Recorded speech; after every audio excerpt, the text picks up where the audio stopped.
My Kitchen is brought to you by Harvest Market. Well, there is nothing better than comfort food on a cold winter day. And here with a look at the top comfort foods in our CI Kitchen, it's guest chef Anita Dukeman. So it's all about the comfort food today. Oh, it is. We're putting health on the back burner, I'm afraid. Well, that's okay, because earlier in the show we were talking about ice cream, a new flavor. What was it called? Oh, everything bagel ice cream. Would you try that? I would try it. Yeah, because that's going to be salty, sweet. A little bit of everything. A little bit maybe spicy. I don't know. Well, yeah, I'm game. I'm thinking ice cream is definitely going to be one of those top 5 comfort foods that you've got for us. So let's talk about what makes a food a comfort food. Well, it all goes back to your childhood. We can blame that for everything, can't we? But good memories with childhood. So, you know, maybe it was something grandma made for you, or your aunt or grandpa. And it was usually when you were ill, you were feeling sad about something. And it's like associated with the feeling then. Correct. And so right now when it's cold outside and we're dealing with COVID still and we're feeling that stress and our mood is down, guess what we're eating?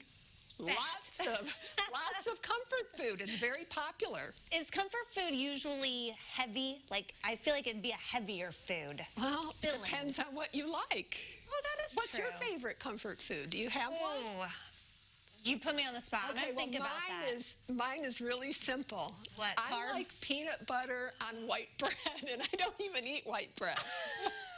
But if I feel like I need that, so it's real simple. Yeah, so it doesn't have to be anything extravagant. I like meatloaf too, but that takes work. It does. Well, you've got your top 5 most popular comfort foods. I did. So number 1, grilled cheese. Yes, and it's number 1 in Illinois. But really? What's not to like?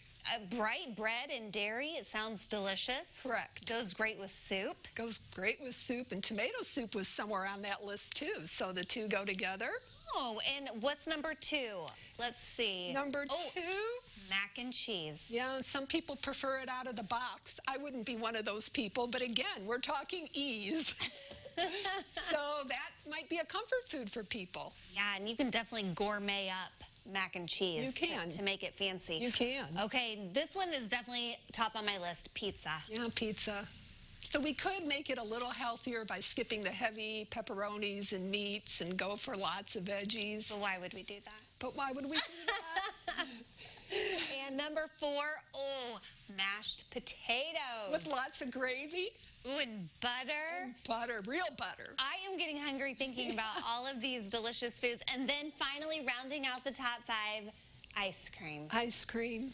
So good. Who doesn't like ice cream? And now we're going to add everything. We're going to add some onion and garlic and poppy seeds. A whole new comfort food. Yes. Well, there is a queen of comfort food from St. Louis. She's a queen in my opinion. Because when I was looking up comfort food recipes, because it is something that's been in the news that we're eating so much comfort food, this lady, Florence Halling-Apton, was amazing.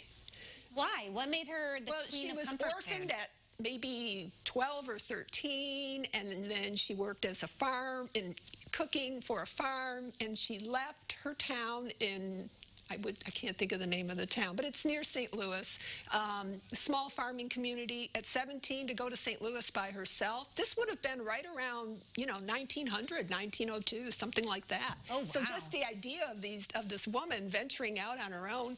She got a job cooking because that's what she did best. Spent 25 years in restaurants, cafeteria style. Oh, and there's her famous restaurant there in St. Louis. And that was her landmark. So ultimately, she married her friend that she had known for 20 years, and the two of them opened a series of restaurants, that being the landmark in downtown St. Louis.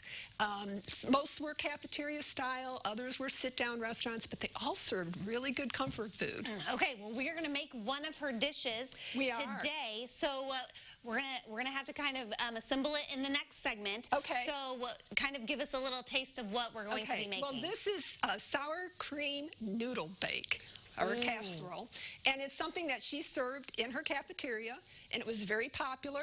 And all it is mixing up sour cream, cottage cheese, green onion.